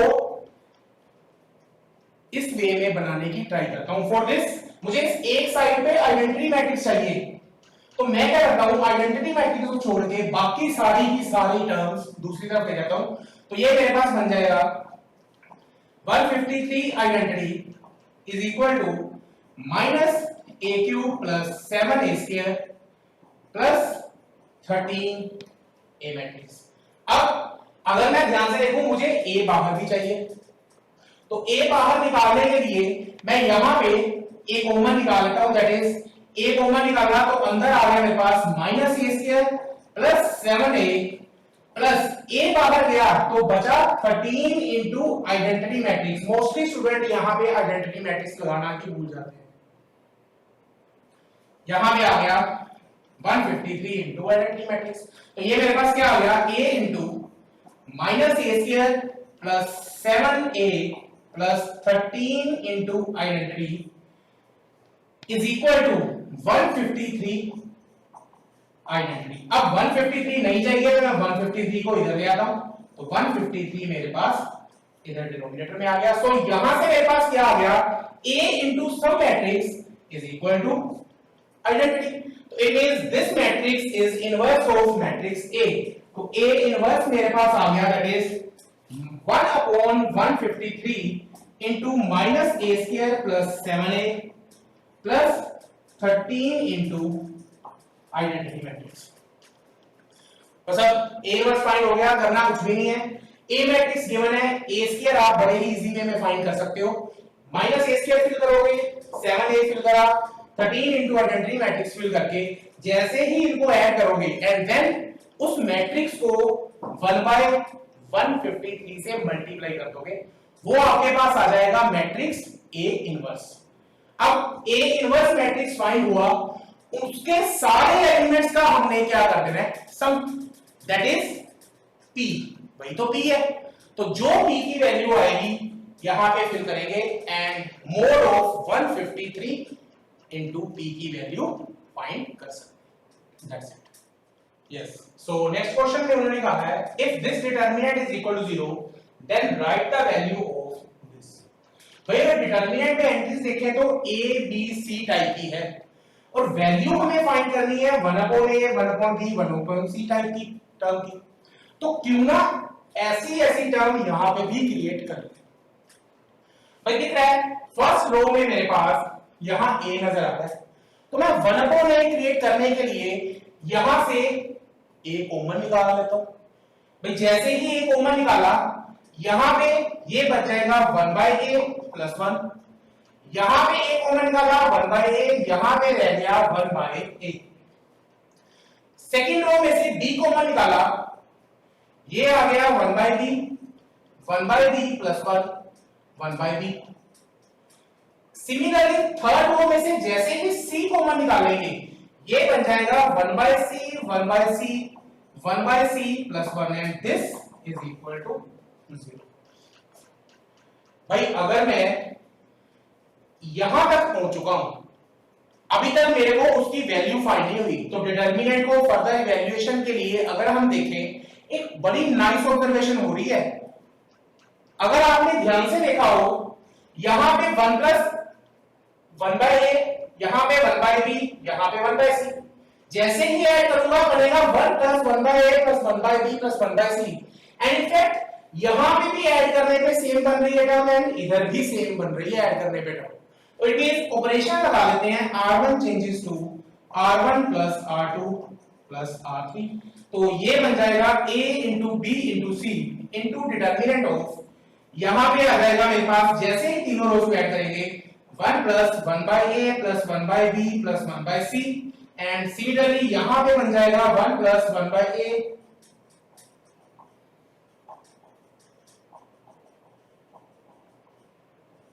second and third row as it is।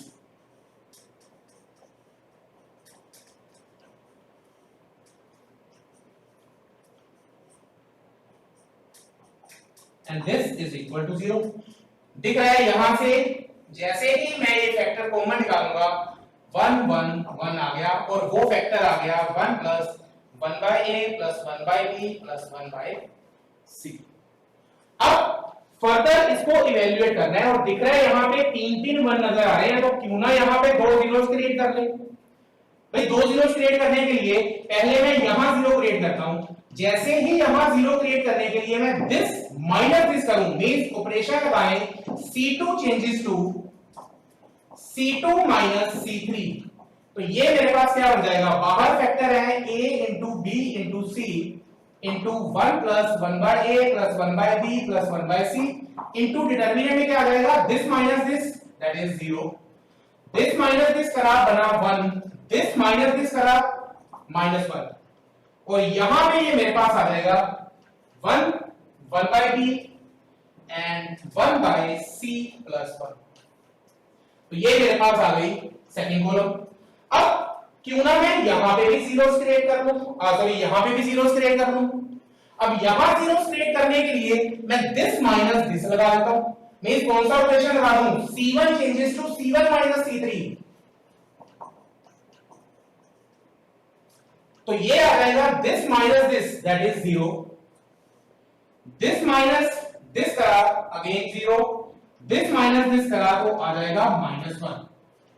अब ये मेरे पास यहां पे फर्स्ट रो में दिख रहा है 2 जीरोस क्रिएट हो गई, तो जैसे ही इसको फर्स्ट रो के अलोंग इवैल्यूएट करेंगे तो ये मेरे पास आ जाएगा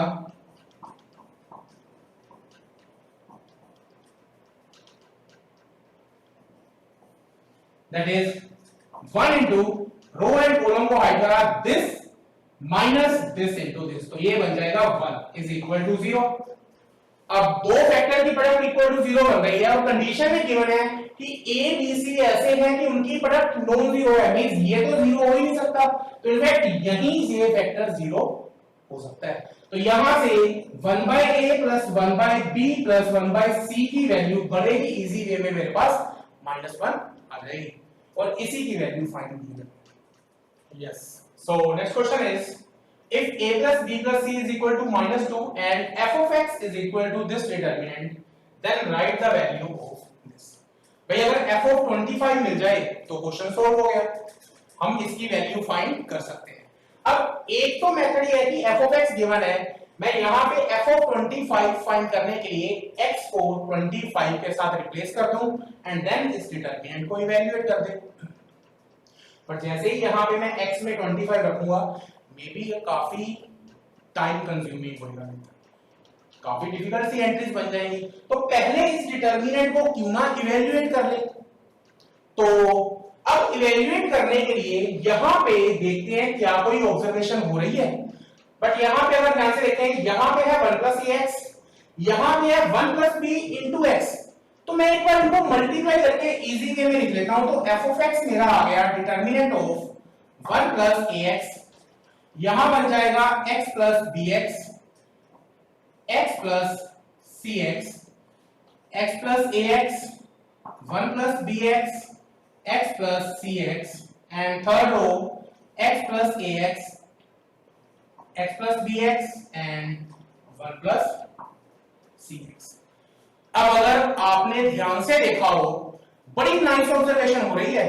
भाई यहां पे 1 प्लस ax है, यहां पे bx है, यहां पे cx है, ऐड करके something ax plus bx plus cx जैसी टर्म बीच में आ रही है। यहां भी ax plus bx plus cx जैसी टर्म है, यहां पे भी ax plus bx plus cx जैसी टर्म है। तो क्यों ना मैं इन तीनों कॉलम्स को ऐड कर दूं। तो ऑपरेशन लगा देते हैं, c1 changes to c1 plus c2 plus c3। तो ये मेरे पास क्या आ जाएगा, f of x is equal to 1 plus ax plus this and this, ये बन गया 1 प्लस। अब इन सब में से x कॉमन निकल रहा है, तो ये मेरे पास क्या बन जाएगा, a प्लस b प्लस c, और ये x प्लस x बनेगा 2x। तो जैसे ही मैं x कॉमन निकालूंगा प्लस 2 इंटू x बन जाएगा। अब यहां पे अगर मैं देखूं, ये 1 तो यहां भी है, 1 प्लस x प्लस x तो आ रहा है 2, ax bx cx है। तो जैसे ही यहां से मैं x कॉमन निकालूंगा तो यहां पे भी a प्लस b प्लस c प्लस 2 बन जाएगा। एंड इनफैक्ट इन तीनों को ऐड करने पे भी हमारे पास कुछ ऐसी ही एंट्री बन जाएगी, बाकी दोनों कॉलम्स एज इट इज।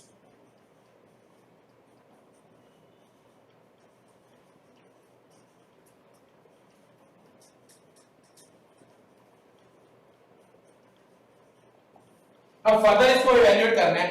भाई पहली बात तो दिख रहा है कि ये फैक्टर कॉमन आ रहा है, बट एक मिनट रुको। भाई हमें कंडीशन दी थी कि a प्लस b प्लस c की वैल्यू -2 है। यहां पे अगर मैं a प्लस b प्लस c की वैल्यू -2 रखूं तो -2 प्लस 2 0 बन गया। सिमिलरली -2 प्लस 2 0, और यहां पे भी 0। तो ये फैक्टर की वैल्यू तो 0 ही बन गई। तो डिटरमिनेंट मेरे पास अपने आप ही थोड़ा इजी बन गया। दैट इज फर्स्ट कॉलम मेरे पास बन गई 1 1 1, और यहां पे x plus bx, 1 plus bx, x plus bx, x plus cx, x plus cx and 1 plus cx। तो ये मेरे पास आ गया डिटरमिनेंट, थोड़ा इजी है। अब 3 1 नजर आ रहे हैं, इजीली इवैल्यूएट करने के लिए दो जीरोस क्रिएट कर लेते हैं। तो भाई यहां पे जीरो क्रिएट करने के लिए दिस माइनस दिस करा, तो r2 changes to r2 minus r1। तो ये मेरे पास आ जाएगा f of x, that is this minus this 0, 1 plus bx minus x minus bx, bx bx cut गया, 1 minus x, this minus this again 0। बाकी दोनों rows as it is.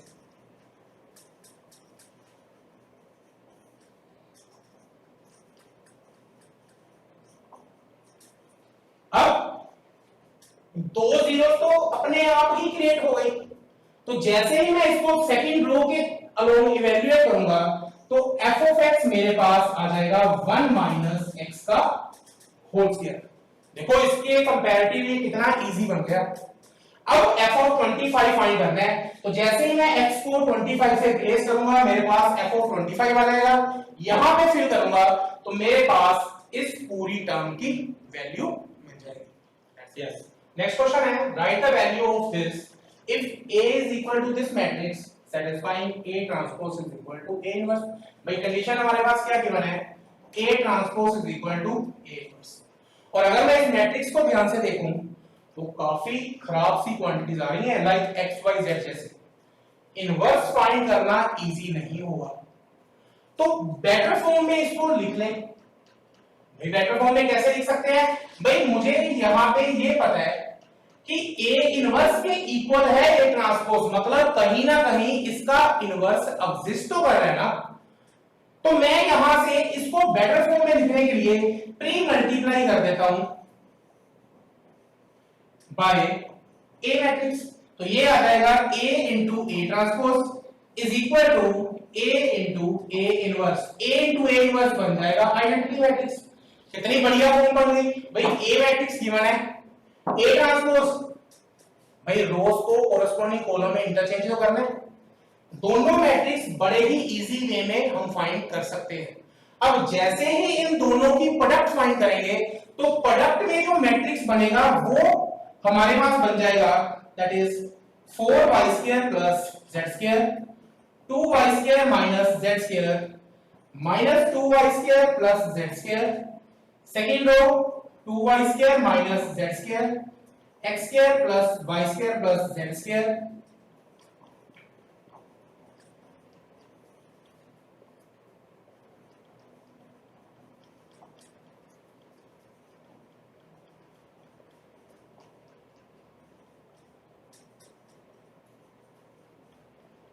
And this is equal to, ये हमारे पास है identity matrix. तो 1 0 0 0 1 0 0 0। भाई अब दो मैट्रिक्स इक्वल है तो कोरेस्पोंडिंग एलिमेंट्स क्या होंगे, equal. So this is equal to 1, तो यहां से आ गया 4y² plus z² is equal to 1। This is equal to 0, तो 2y² minus z² is equal to 0। This is equal to again 0, but अगर यहां पे ध्यान से देखें ये है minus of 2y² plus z², वो सेम यही कंडीशन बन जाएगी, लिखने का बेनिफिट नहीं है। दिस इज इक्वल टू 0 ये हम पहले लिख चुके हैं। Again this is equal to 1, तो यहां से आ जाएगा x² plus y² plus z² is equal to 1। Next this is equal to again 0, तो यहां से आ गया x² minus y² minus z² is equal to 0। This is equal to 0 रखेंगे, वो पहले ही कंडीशन लिख चुके हैं। अगेन दिस एंड यहां से जो कंडीशन बनेगी वो हम ऑलरेडी यहां पे लिख चुके हैं। अब किसी तरह से इन चारों को इवैल्यूएट करके हमें x² y² एंड z² की वैल्यू निकालनी है, वो यहां पे रखेंगे तो इसकी वैल्यू की इवैल्यूएशन हो जाएगी। तो जैसे ही इनको साइमल्टेनियसली सोल्व करेंगे, भाई सीधा नजर आ रहा है x² plus y² plus z² is equal to 1 है, x² minus y² minus z² is equal to 0 है। जैसे ही दोनों को ऐड करोगे तो यहां से आ जाएगा 2x² इज इक्वल टू 1, तो x² की वैल्यू यहां से मेरे पास आ जाएगी 1/2। एंड फर्दर जैसे ही इवैल्यूएट करोगे y² यहां से आ जाएगा 1/6 एंड z² की वैल्यू आ जाएगी 1/3। अब इन x² y² z जो वैल्यू निकाली है, एक बार आप यहां पे इन चारों में रख के वेरीफाई जरूर कर लो, सेटिस्फाई कर रही है, वो चेक करके और वो सेटिस्फाई कर जाएगी। अब इनकी वैल्यूज को जैसे ही आप यहां पे रखोगे आपको 1/x² plus 1/y² plus 1/z² की वैल्यू भी बड़े इजी वे में मिल जाएगी। यस, सो क्वेश्चन क्या कहता है, कहते हैं AK is equal to this determinant and this condition holds, then write the value of n। भाई ये कंडीशन हमें क्या दी है, कहते हैं summation from k is equal to 1 to n AK means summation means sum। तो सबसे पहले k को रखेंगे 1, तो यहां पे आ जाएगा A1 प्लस k को रखा 2 A2 प्लस के को रखा 3, ये आ गया a3 plus so on up to कहां तक रखते जा रहे हैं, k की वैल्यू n तक। This an is equal to -20 and a1 क्या होएगा, हमें ak की वैल्यू तो दी हुई है, तो यहां k को मैं क्या रख दूंगा 1, यहां पे आ जाएगा 2, यहां पे आ जाएगा 3। तो इन सारे डिटर्मिनेंट का सम -20 के इक्वल दिया हुआ है और हमने n की वैल्यू फाइंड करनी है। अब भाई यहां पे दो दो टर्म्स में चेंजेस हो रही हैं, बट दिख रहा है यहां भी 2k है, यहां भी 2k है, तो बेटर फॉर्म में लिख लेते हैं, मैं दिस माइनस दिस कर देता हूं ताकि एक प्लेस से k खत्म ही हो जाए।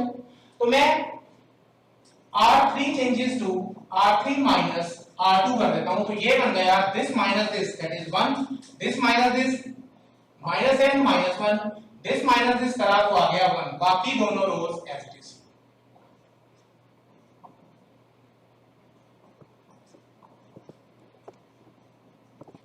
तो ये थोड़ा सा सिंपलीफाइड फॉर्म में हमारे पास ak आ गया। अब इस कंडीशन में फिल करना स्टार्ट कर देते हैं। तो सबसे पहले आएगा a1, तो a1 मींस a की जगह पे रखा 1, तो ये आ गया डिटर्मिनेंट ऑफ 1, यहां पे आ गया 2, यहां पे 1, n n square plus n plus 1 minus n minus 1 n n square plus n, that's a1 plus a2 means यहां पे k की जगह पे हमने 2 प्लेस करना है, तो यहां पे आएगा 2, ये बन गया 4, बाकी ये बन same as it is n square plus n plus 1 n square plus n and बाकी दोनों रोज भी as it is.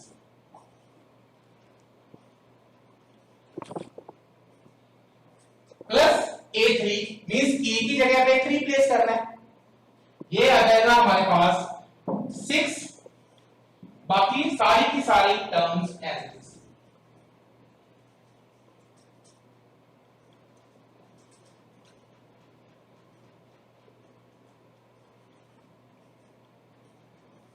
Plus so on up to n term, तो n क्या होएगा, k की जगह पे n रखना है, तो ये बन जाएगा 2n, बाकी टर्म्स एज इट इज।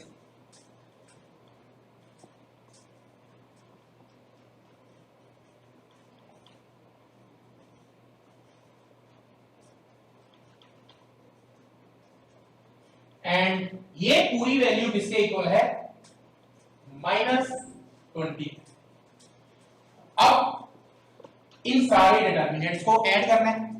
भाई अगर इन सारे डिटर्मिनेंट को ध्यान से देखें, इन सारे डिटर्मिनेंट को ऐड करने वाली हमने एक प्रॉपर्टी पढ़ी हुई है, हम डिटर्मिनेंट को ऐड कर सकते हैं, बट कंडीशन ये कहती है कि उसकी कोरेस्पोंडिंग दो रोज या दो कॉलम्स सेम होनी चाहिए सबकी। तो अगर मैं यहां पे ध्यान से देखूं, इन सारे डिटर्मिनेंट में सेकंड एंड थर्ड रो जो कॉलम्स है वो एज इट इज है, मीन सेकंड कॉलम सब में सेम है एंड सिमिलरली थर्ड कॉलम भी सब में सेम दी हुई है। तो मैं क्या करता हूं, डिटर्मिनेंट्स को ऐड कर देता हूं, ये मेरे पास क्या आ जाएगा, that is determinant of second and third column तो एज इट इज रहेगी, n square plus n plus 1 minus n minus 1, ये आ गया मेरे पास n square plus n 1, and ये जो फर्स्ट कॉलम के एलिमेंट्स है ये सारे के सारे ऐड हो जाएंगे, तो ये आ जाएगा मेरे पास 1 plus 1 plus 1 so on up to n terms, n time 1 add हुआ है, तो यहां पे क्या आ जाएगा n। सिमिलरली यहां पे आप देखें 1 1 1 n टाइम्स ऐड हुआ है, तो ये भी n में ही आ गया। अब यहां पे क्या बनेगा, 2 plus 4 plus 6 and so on up to 2n तक, तो ये आ जाएगा 2 plus 4 plus 6 plus so on up to 2n तक। अगर मैं इन सब में से 2 कॉमन निकाल लूं तो ये मेरे पास क्या बन जाएगा, 2 into 1 plus 2 plus 3 and so on up to n, means sum of first n natural number, and sum of first n natural number हमारे पास किसके इक्वल होगा, that is equal to n into n plus 1 by 2, and further ये equal to है -20। अब दिख रहा है भाई 2 के साथ 2 तो कैंसिल ही हो गया, ये हमारे पास जो टर्म बनी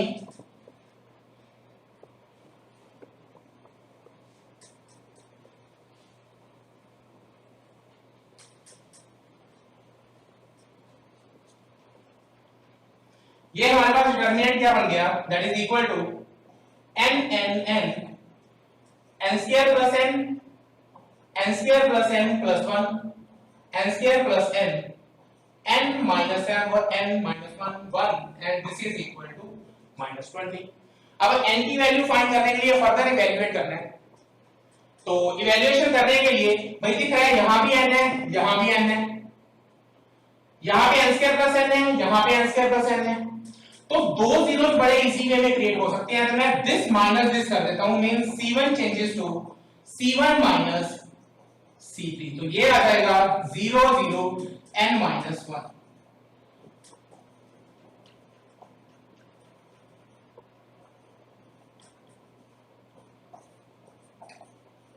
अब जैसे ही इसको फर्स्ट कॉलम के अलोंग इवैल्यूएट करोगे तो यहां पे ये हमारे पास आ जाएगा n minus 1 into minus n and further this is equal to minus 20। तो यहां से मेरे पास ये आ जाएगा minus n square plus n is equal to minus 20। तो n में ये हमारे पास क्वाड्रेटिक बन जाएगी, this is n square minus n minus 20 is equal to 0। अब जैसे ही यहां पे इस क्वाड्रेटिक को हम फैक्टराइज करके n की वैल्यूज निकालेंगे तो n की दो वैल्यूज आ जाएंगी, n इज इक्वल टू 5 और माइनस 4। बट n है क्या, n is number of terms, तो माइनस 4 तो हो ही नहीं सकता, सो n की value is equal to 5, that's it. So इस वीडियो में हमने टेस्ट नंबर 4 डिस्कस करा था। सो आई होप आप सब ने इस वीडियो को अच्छे से देखा होगा एंड हर एक क्वेश्चन को अच्छे से देखा होगा एंड वे ऑफ राइटिंग को भी समझा होगा।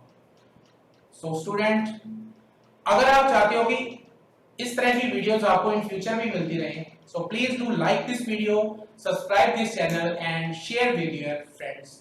Thank you.